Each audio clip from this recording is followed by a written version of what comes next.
Hello and welcome to the Slow the Fuck Down podcast with Glow London and The Drum. I'm Emma Harris, Chief of Glow London and founder of the Slow the Fuck Down movement. In May 22, I had a completely out of the blue cardiac arrest and the odds of 96-4 surviving unscathed. Since then, I've been committed to sharing the perspective I'm now blessed with, that many of us are wasting the precious time we have on this planet with unsustainable pace and stress. In each episode, I'll welcome some fabulous guests onto the show to share their stories of how slowing down or not has affected their lives, their teams, and their businesses. Let's get started.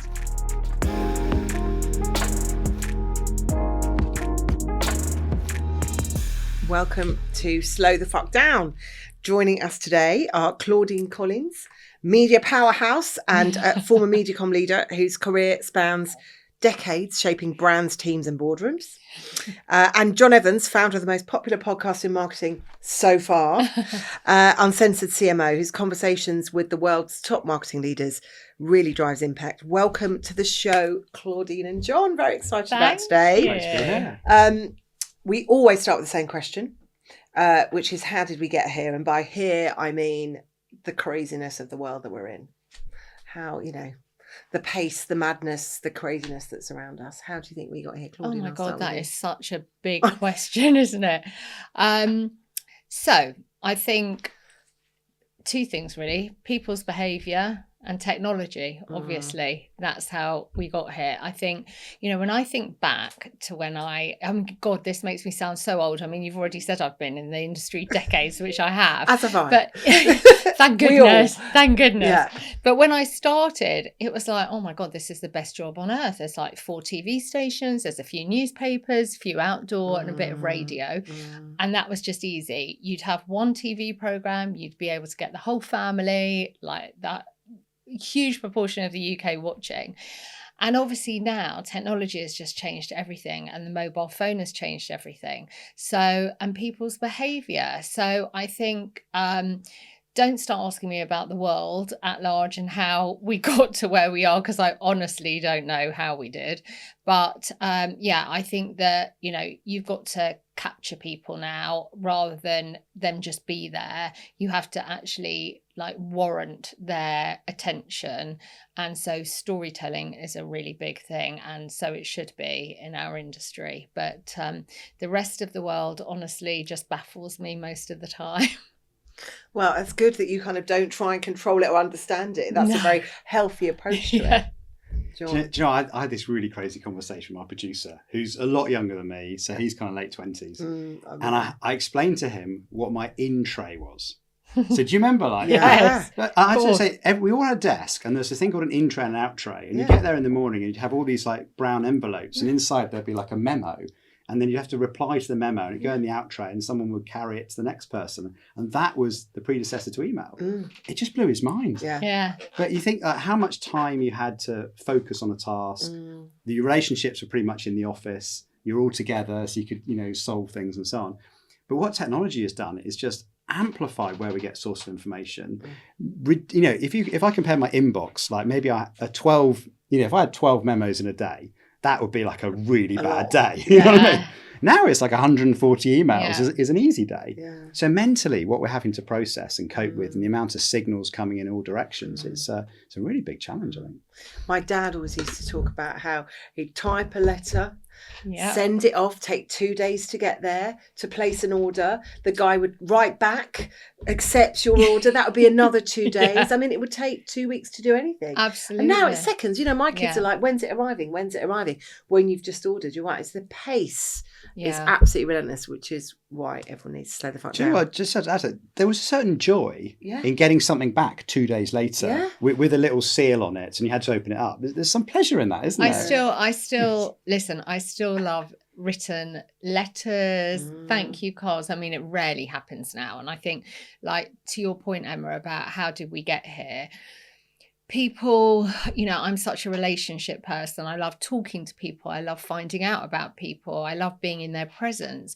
But, a generational thing is younger people don't. So, even when I'm talking to people in their 20s, they'll say they've had a row with someone. It's a row over text or over WhatsApp. Yeah. and I'll be pick up the phone. It will be sorted in literally 2 minutes. Neither of you're reading it the wrong way. And I think that's like a whole crux of problems there. I really do. I agree.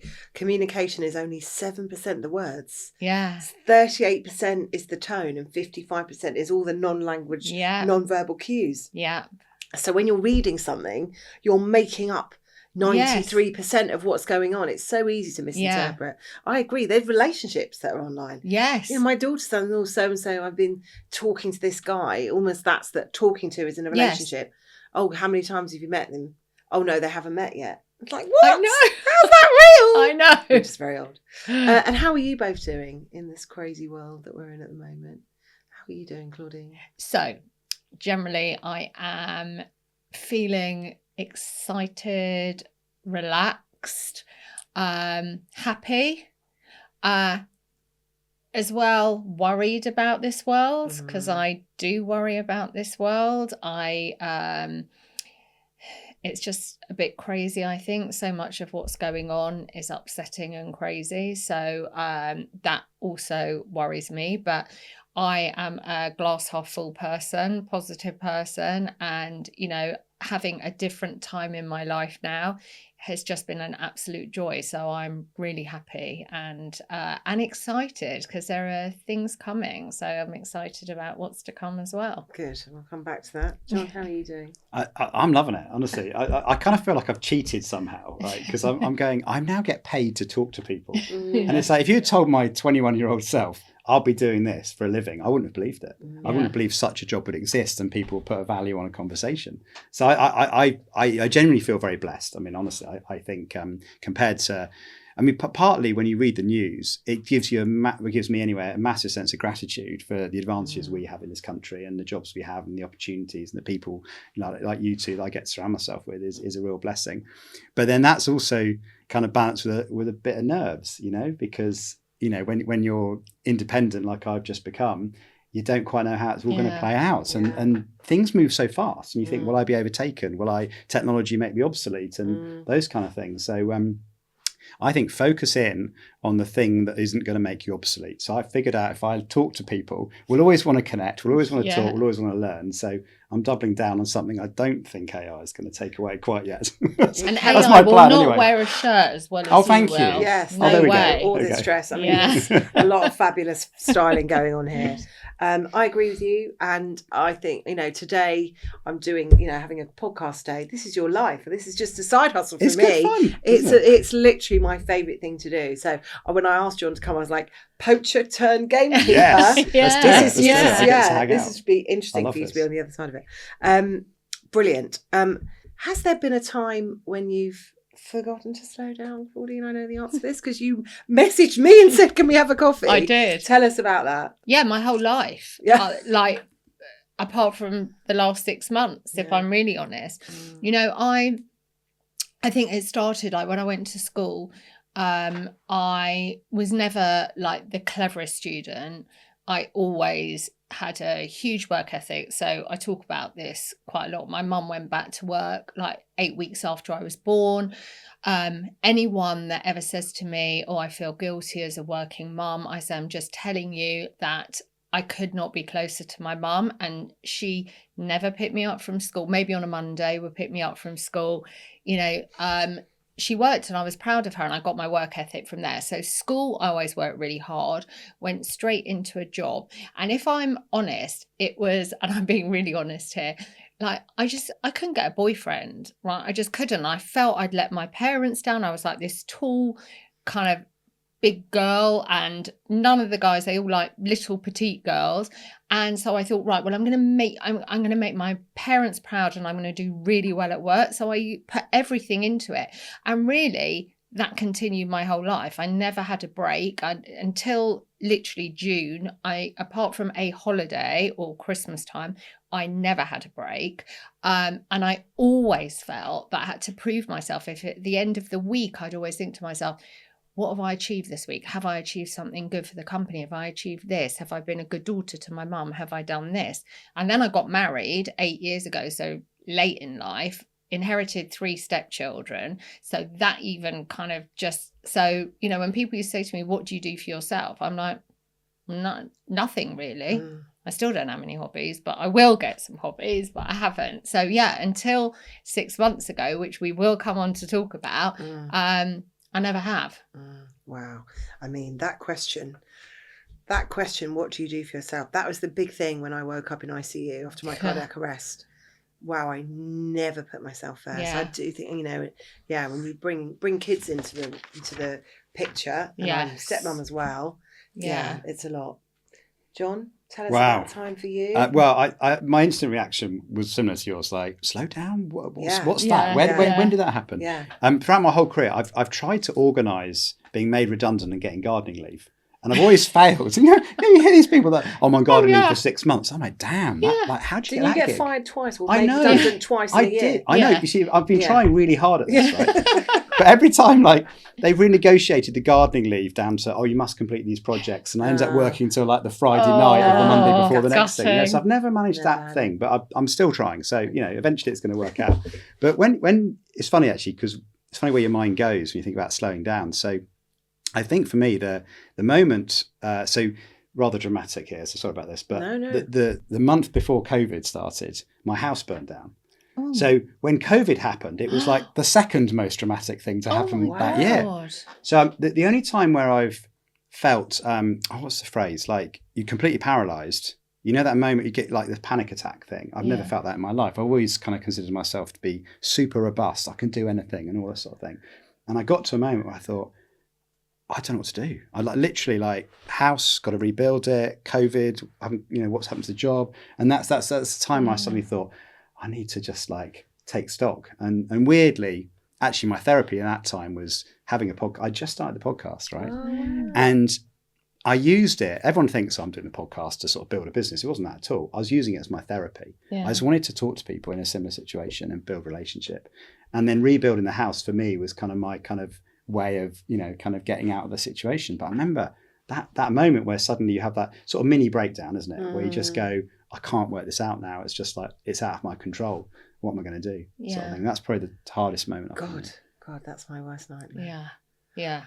We're going to talk about now in a minute, but just to go back a little bit, because we want to talk about leadership. Yeah. And you are somebody who's just got a reputation of being such a people first leader.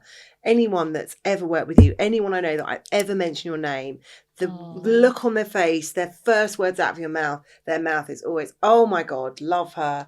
You really did that whilst building an incredible reputation for yourself as a leader and growing a business globally. How did you do that? How did you lead with such pace and not kill the team? I think because as I've always said to you, I love people, and my team particularly. Listen, I'm no walkover, right? Anyone will tell you that. So, if someone doesn't deliver, I have no qualms in sitting them down, helping them through it. But ultimately, if they're not going to deliver, then that's that. So I had the most amazing team. I mean, tonight I'm out with someone that I worked with, that worked for me, that I employed 25 years ago. In fact, all of the people, there's probably about 10 people still that I speak to at least twice a week. Or yesterday someone said, can I just pop over and see you? I just need a bit of advice. I was like, yes, fine, come over. I think that I would always take things on. If I would do it myself, or I would always help them. So I was always open for people to come and have a discussion with me. They would never take the piss. So they would always come over with genuine problems. I never wanted anyone never to see their family. And I think part of that, being really honest, is that I never got married and had kids. And I put that partly down to the fact that I was working so hard, and it's because I loved what I was doing. Don't get me wrong. I was out at the BAFTAs and here, there and everywhere, and I loved it. And before I knew it, time has gone, and there I am at 40, and I'd never got married and had kids. So when I see people that either are doing the same thing, I'm like, don't let life pass you by. If I see them working late, I'm like, please don't just leave it. It will get done. Or I'll help you, or we'll find help in the agency, or I will be the one to go to the CEO and sort this out, because that is what I did. I was a fixer and I sorted things out. So I think that people always felt they could come to me. They knew they couldn't come to me with anything stupid because I wouldn't have any truck with it. But I would never believe in anyone. Going back to this, actually, I remember Nick Lawson, who was one of my best bosses. I went in to see him and I said, I'm going on holiday tomorrow.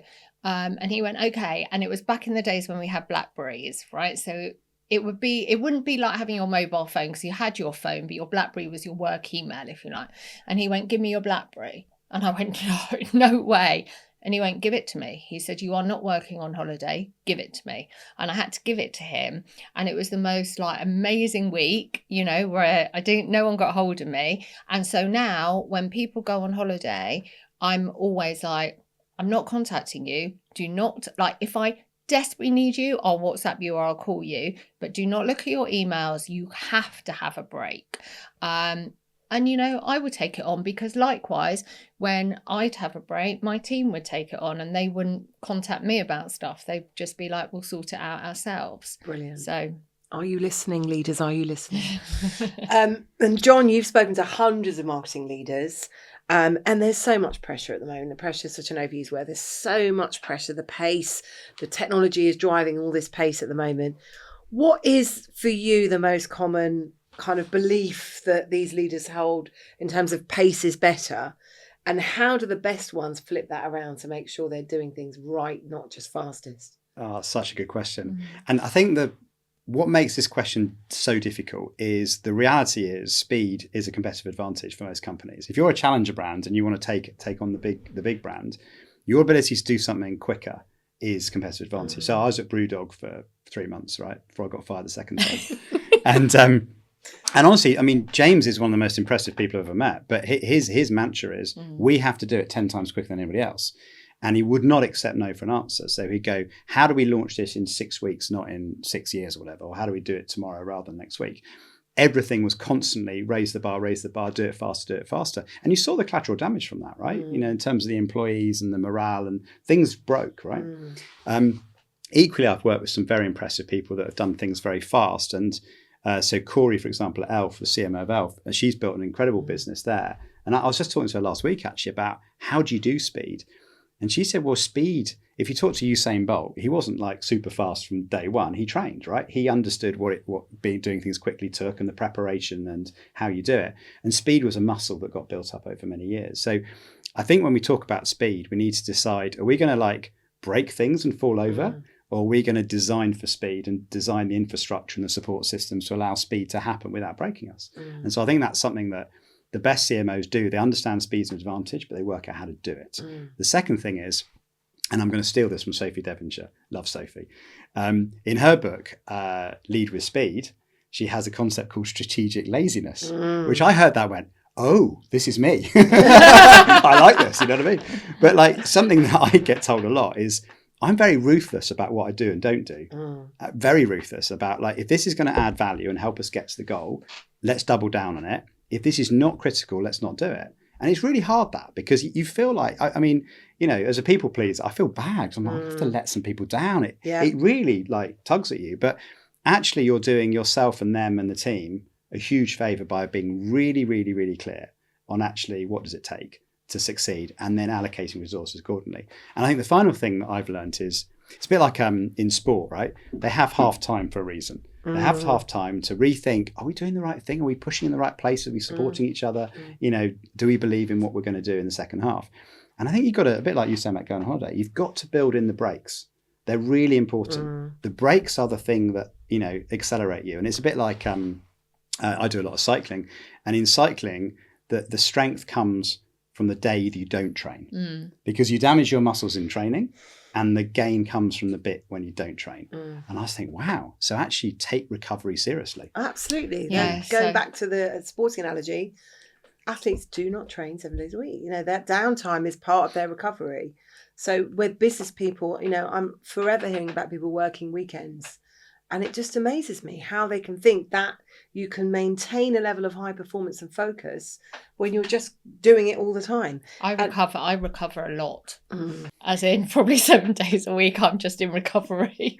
I'm signing up for this. Yeah. But, you know, this is what we bring Slow the Fuck Down philosophy into businesses that we work with. And it's hard because time is the impossible luxury. I was with a client yesterday and we've been working with them for a while. And she said, I've just realised we think that we've got no budget, but it's not budget that's the issue, it's time. That is the most valuable commodity that we have. So making sure that you're using that time effectively. So that thing about feeling bad, you're letting people down for saying no. You're saying no in order to do the stuff that matters. So it's a good thing, because otherwise it's just, there's so much time and energy wasted on stuff that doesn't make a difference for a million reasons. Often attention, actually. I found this, actually when I was at Britvic earlier in my career, I had this really big idea about something I wanted to do, but I had to let countless people down on the short-term goals. I had to literally miss these short-term goals in order to achieve a long-term one. And then when the idea was successful, loads of people said, oh, can I come and mentor them and tell them how I did it? And I told them all the same thing about, you're going to have to say no, you're going to have to let people down, you're going to have to renegotiate these short-term targets to do the big thing. No one would do it. Really? I can't possibly do that. I'm too busy, John. I've got all this and I've got that. So, and you have to have a hard conversation with the boss. I think also it's interesting because, you know, if you work 4 days a week or 5 days a week, you'll just fill your time, 100%. Right? You always will fill your time, and you'll probably do the same amount in 5 days as you would in 4 days. The thing that I have found really enlightening, actually, is that I've had time to learn lots of new things. So I've done some AI courses, funnily enough, and various other things that I've taught myself to do. And I've thought to myself, my God, I've learned more in the last 2 months than I have in the last 4 years, because I was just always focused. I'd even look in my diary and think, oh, in 3 weeks' time, I've got a free afternoon. Right, I better go and see a client. Rather than thinking, you know what, I'm going to just block that out and I'm going to sit and I'm going to listen to a podcast, or I'm going to read something, or I'm going to do something. And whatever happens going forward, I absolutely am building time in for that, because the time when I used to think and used to come up with strategies of what I was going to do going forward was when I was on holiday. It was the only time I actually got a break. And then there is a break, the irony of it, and I'm thinking about what I'm going to do at work kind of going forward. So yes, time to learn, to take a breather. And you know what, if I want to watch The Chase in the afternoon, I'll watch The Chase in the afternoon. Without guilt. Yes, without guilt. Yeah, this is sort of classic. So Planet K2, who are a business I've been involved with for 20 odd years, that have taken 30 years in elite sport and applied it to business. They have a thing called a performance pie. And it's all the different elements that athletes employ in terms of driving readiness for their performance. Tactical is one, which is what I'm doing today, what's in my calendar, what's the to-do list. Business people's performance pie is like 97% of that. But an athlete will have, obviously, a physical is really important. Business people forget sleep and hydration and nutrition and downtime is a really important part of performance. Mental, which is focus and time to think. Most of us are paid to think. Yet we're back-to-back meetings. How do we get time to think? You say on holiday you have your best ideas, in the shower you have your best ideas. Emotional, which is how you're getting the right support, the right people with energy management. Context, which is controlling the controllables, the right equipment, the right tools. An athlete wouldn't go, I think I'm going to get gold, but my shoes are a bit uncomfortable. Yet we put up with a lot of stuff. And then technical. You know, athletes will invest time in getting better and improving their skills, but we don't. We don't see that as part of our performance. So you're absolutely right. Seeing that you're making space for learning and skills development. We can't afford to not do that at the moment. Otherwise we get left behind. But I couldn't agree with you more. Back to you, Claudine. You have been part of Lord Sugar's team on The Apprentice now for over a decade. Funnily enough, I was saying to a friend of mine this morning that you were coming on the podcast, and he went, oh, I love her. She's so human. She's the human voice in The Apprentice, which is lovely. And I've, said this to you before.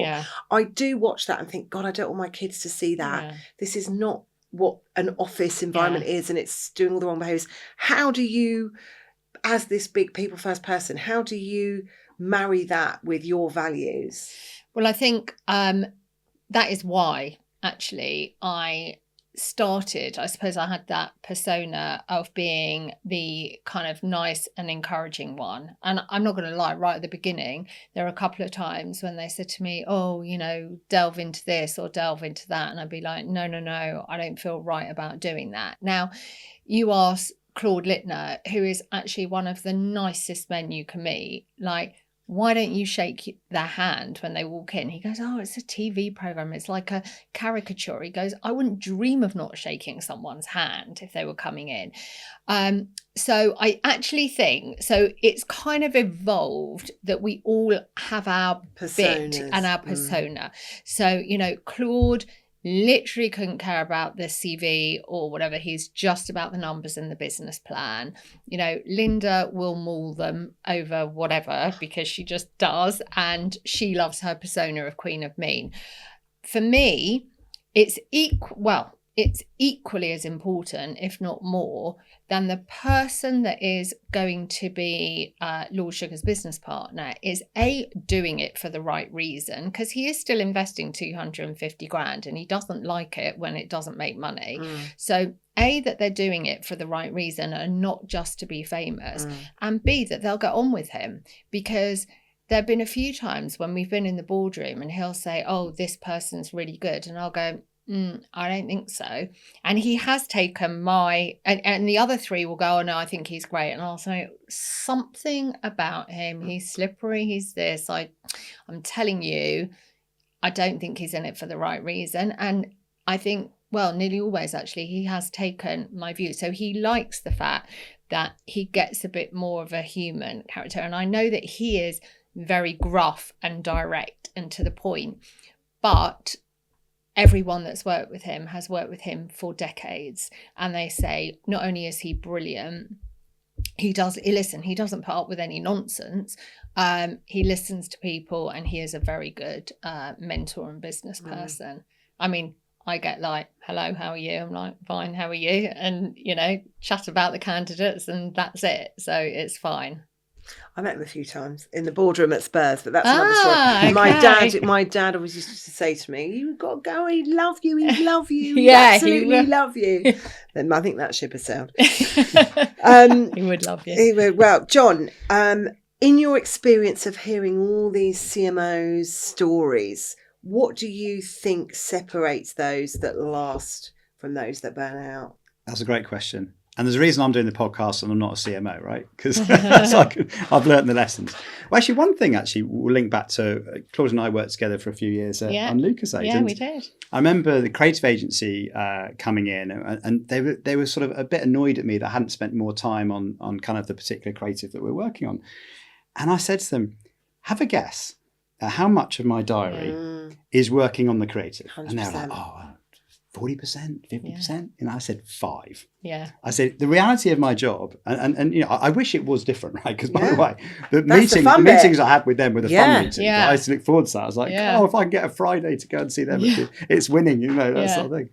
But the issues I felt were, you know, people management issues. You know, I had a big team and having to sort those out. Planning, like where are we going next, sort of thing. Managing the politics. Oh my God, managing the politics, right? The higher you go, the more it's a political game. Yeah. So in terms of what the best CMOs do, they think in different time horizons. They can see ahead, right? They're not looking at where the ball's going next. They're looking at where the ball goes after that. So they're thinking 2 or 3 steps ahead. What might I be asked to do next year? What's the 3-year plan? What's the 5-year plan? That kind of thing. Secondly, they know they can't achieve anything unless they have good people.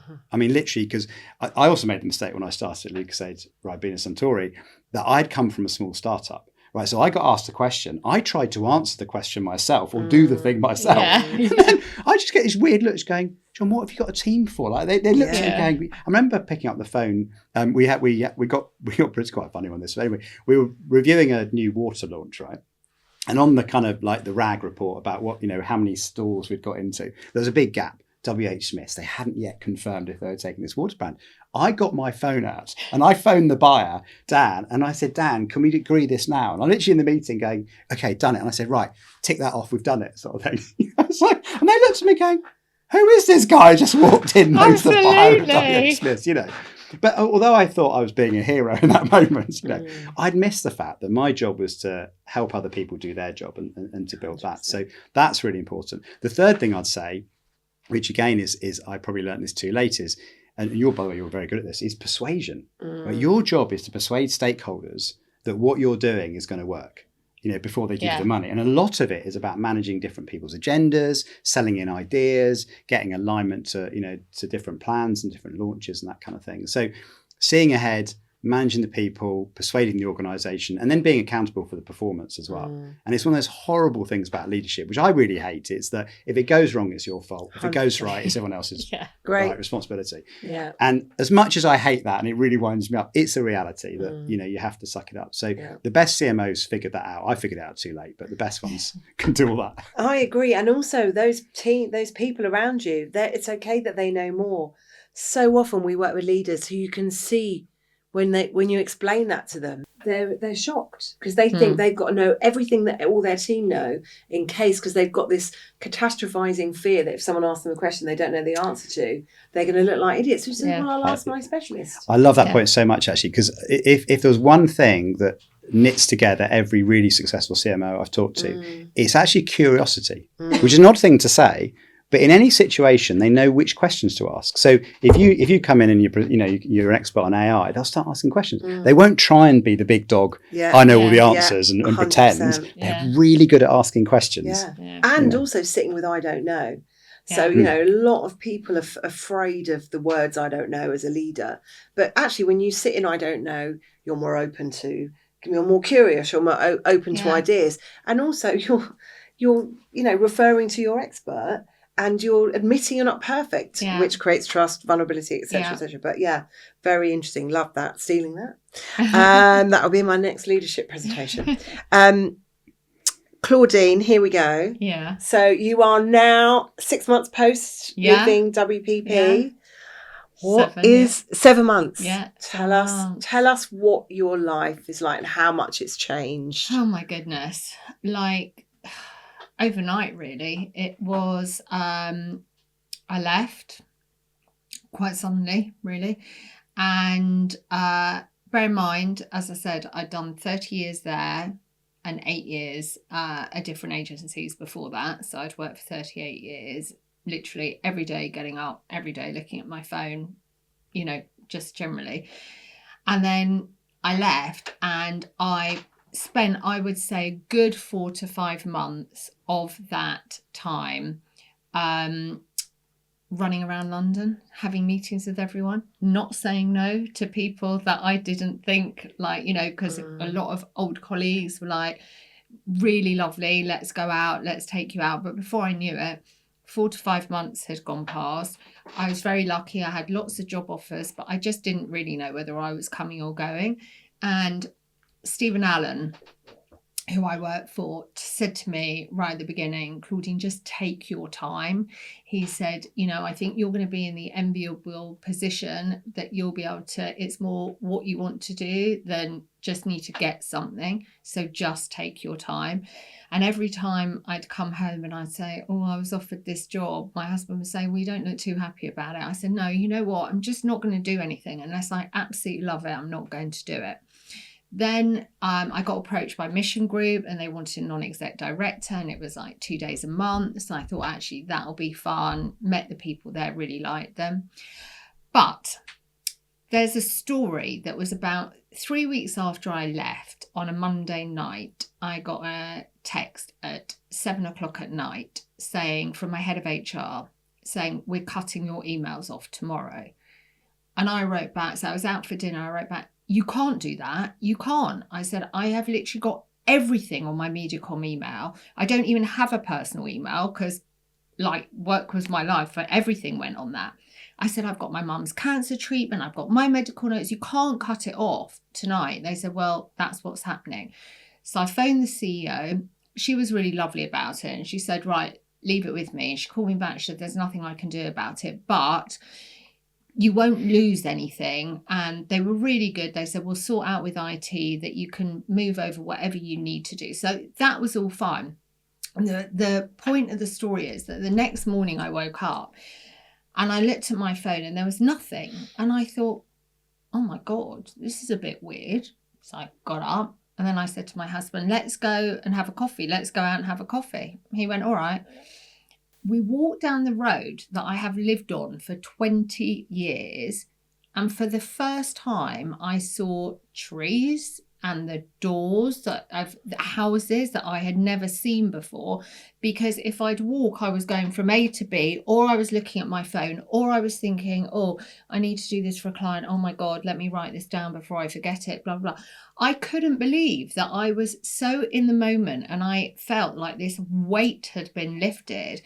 And I actually sat down and I'm looking at my husband and I'm like, oh my God, like this is life-changing. And so even now, right, my emails are coming in thick and fast. The phone goes down. I'm in the moment, and I love looking at the trees. So people, make sure you look at the trees and the doors of where you live, because it was the first time that had really happened. And now I'm doing lots of different things. Like I am spending time with my family, which is lovely.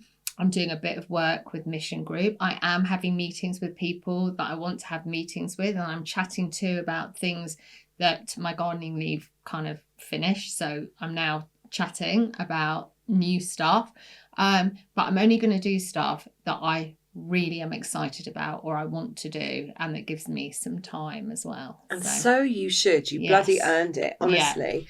It's life's too short. Yes, just absolutely. do the stuff that brings you joy. I always talk about the fact that, you know, how we feel on a Sunday night is a real measure of our lives. I read that you wrote that, and I thought that is so true. The tummy ache on the Sunday night about coming to work on Monday and having the week ahead is true. And you don't have it now, and make sure it stays that way. And listening to you made me really emotional, because that was what I wrote on my post. In that first Slow the Fuck Down post that broke LinkedIn, I said, everyone stop. Go and stand outside and look at the nature and take a breath and stand in a park and sit on a bench with your mouth open. Just slow the fuck down, because it's true. We don't look up. You know, we don't look up. We just, more than ever, I look at people. I'm driving around and everyone's like that. Everyone's walking around. And we're missing out on life. So I do think it will be cyclical. I think that there will be a big sort of resurgence into nature. That's my glass half full version of it. Okay. But I do absolutely love that story. By the way, did you see the video? Eric Dane, I think his name is. The actor. God, His Last Words. His Last Words. Film. Oh my God. If that doesn't stop you.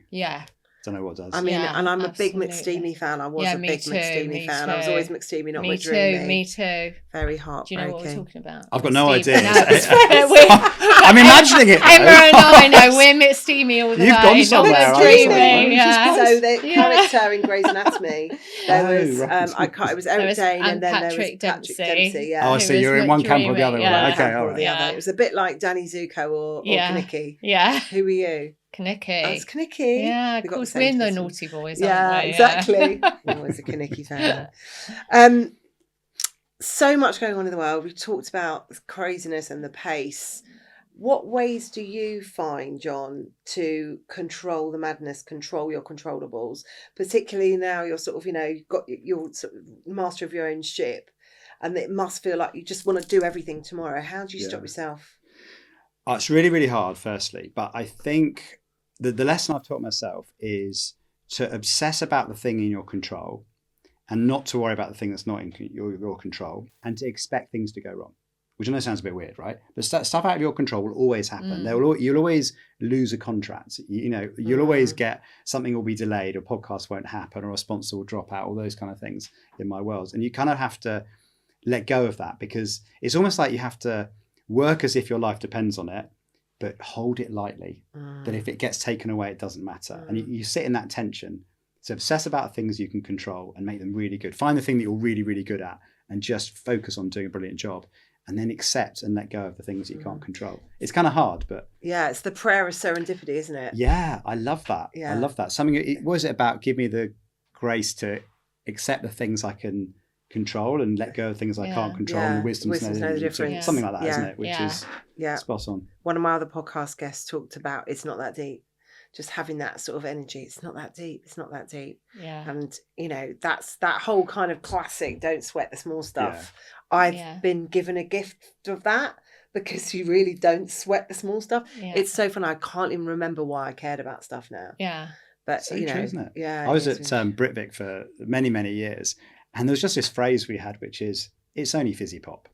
Yeah, that's right. And it's like a really simple thing, yes. but you're not saving lives. Yes. And it was just like little broke the tension when you got into a really worrying situation about overspending on some budget somewhere or something. Yeah, we haven't sold enough units. I mean, I say it all the time, all our clients, whether you get them in that moment and I go, we're not saving babies. Yes, that's we're right. making shareholders rich. Yes. We're selling shit. We're not saving. And if you are listening to this and you're saving babies, please, that's okay. Keep saving babies. Yeah. But when you're not saving, sometimes you do lose that context. Yeah. And I love the kind of, there's a diagram which is the circle of what matters and what you can control and how you get in the bit in the middle. Because we can lose a lot of energy on stuff that matters but you can't control, or stuff you can control but doesn't really matter. Getting in that bit in the middle. Claudine, how do you do that? Do you know what? I decided this year that, and I said this actually to someone the other day who was in a way being bullied by a family. It was a family member. And I was like, oh, you know what? Just car out. Like, honestly, I've decided this year I'm only having people that bring sunshine into my life. Absolutely. I said I'm only having sunshine. The dementors that suck the life out of me can do one because I'm just not interested. I think I try not to, I can't not listen to the news because I do listen to the news, but I do have to let it a bit go over my head because otherwise I would just get so stressed about what is going on. And, you know, the things that I'm seeing from people and things that are being said every day, there's something new. And, you know, even last night I was watching, it's probably very controversial, but I was watching all the discussion around this John Davison at the BAFTAs with Tourette's, and I don't know if you saw that film, I swear, but it was absolutely amazing. And there were two guys, I think it was on Newsnight actually, there was a black guy and a guy who was at the Tourette syndrome. They were both amazing, and really they came to the conclusion that, look, people are entitled to feel upset just by hearing that word or being offended by that word. But that guy did not mean it. It wasn't done. He has got a disability. And they both agreed with each other. But I spent ages, because I always see the other person's point of view. Like in any argument I ever have, I might sit there and think I'm always right. And then I'll go away and I'll think about it and I'll think maybe I can see their point of view. So I was quite obsessed with watching it. But you know, honestly, things with Trump, things with Middle East, things with all of that, I just try to let it go over my head because I think it can really, really bring you down with what's happening. I did find that situation particularly difficult, and I have to say, I hear you on it wasn't the guy's fault, but if a gun had gone off and someone had been killed, that the gun was an accident, you would be focusing on the fact that someone's been killed. You know, if someone got shot, you'd focus on their bleeding. You wouldn't focus on the fact that it was an accident. So the impact has to be recognised. So, but you're right, there is recognition of why it happened, but the impact cannot be ignored. No, and they were on a tape delay. They could have cut it out. That bit I just do not understand at all. That bit I really don't understand. That was quite that was totally shocking and not surprising, if I'm being honest, at the BBC. But you know, that's what I'm saying. Yeah, everyone's totally entitled. So anyone saying, "Oh, you can't feel that way because he can't help it," that isn't true. Absolutely, right? That isn't true. Absolutely, 100%. It is. It's very overwhelming, and making sure that I always say, all we can do is be the best parent, the best boss, the best friend, the best podcaster, the best, you know, whatever it is you're going to do in your future, the best non-exec, whatever it is. Just that's your controllable and doing that every day. And being here has been part of that. I'm just going to ask you both one last question. The people listening are taking loads away from what you said. What's the one thing, John, that you want them to hear to help them slow the fuck down? I think it's being really, really clear on what you're on God's earth to do, right? And find out, because if you're aligning what you do to your purpose, you'll get energy from it. It won't feel as hard. And then work out what you can let go of, the things that maybe you're not good at, or the things that aren't. I love your diagram, by the way, of like, what's important and what can you control. That's really good advice, right? So try and give people responsibility for things you're not good at. Let go of things you can't control, but really, really find and this is what it's taken me a while to do, but really find the thing that you're so good at that you can become better at, and you'll get energy from that. And when you're in the right space, it doesn't feel like hard work, does it? It feels like you got a tailwind, and it's much easier. And I think the stress comes and the pressure to do everything fast comes when we're juggling a lot of things we're not good at. That's when it becomes too difficult, isn't it? And that's when mentally it becomes a problem. That's when stress arises. That's when we start losing control. Who was it, my menopausal brain, who said, if you love what you do, never work another day? Yeah, it's a great quote, isn't it? That's exactly right. Yeah. Must work out who that was. I would say that, as I said to you, if you work 5 days a week, you'll make yourself busy for 5 days. I would say if you find it difficult to carve out time, which people do, just block out time in your diary, whether it's a regular Friday afternoon, Monday morning, to do something for yourself, whether it is that you get up half an hour earlier and you go for a walk and you think, I absolutely am not going to look at my phone. I'm just going to listen to a podcast or something that gives me joy. Just do that for yourself, because it will change everything. If you're just literally on a treadmill, and I totally understand how that is. And, as I've said, I loved my job. I loved what I did. But when you're kind of removed from that, you then realize there is so much more out there. And, you don't want to, I said it, funnily enough, in a podcast about a year ago. I said, my biggest fear is that I work and then I die. And I've just worked to pay for my holidays, to get over working, and then I just die, or I'm too ill not to be able to do these things. So, you've got to live life and do things for yourself. I absolutely love that. If you're on a treadmill, nothing grows. If you're on a treadmill, nothing changes. Yeah. So jump off it. This has been absolutely amazing. I am very excited to see what comes next. I think you and I need to have lunch to work it out and manifest the shit out of it. John, thank you. I hope that's been fun being on the other side. That's great fun. Yeah, I love this. This is honestly really good fun. I could talk to you both for hours. It's gone so quickly. It really has gone so quickly. But thank you very much, both of you. Thank you for asking me. Pleasure. This has been Slow the Fuck Down. Thank you for listening to the Slow the Fuck Down podcast with Glow London and The Drum. If you found this episode interesting and insightful, please help us spread the word by giving us a follow or sharing it with your friends. And if you feel inclined to give us a quick review, that would be awesome. Let's all do what we can to help the world slow the fuck down.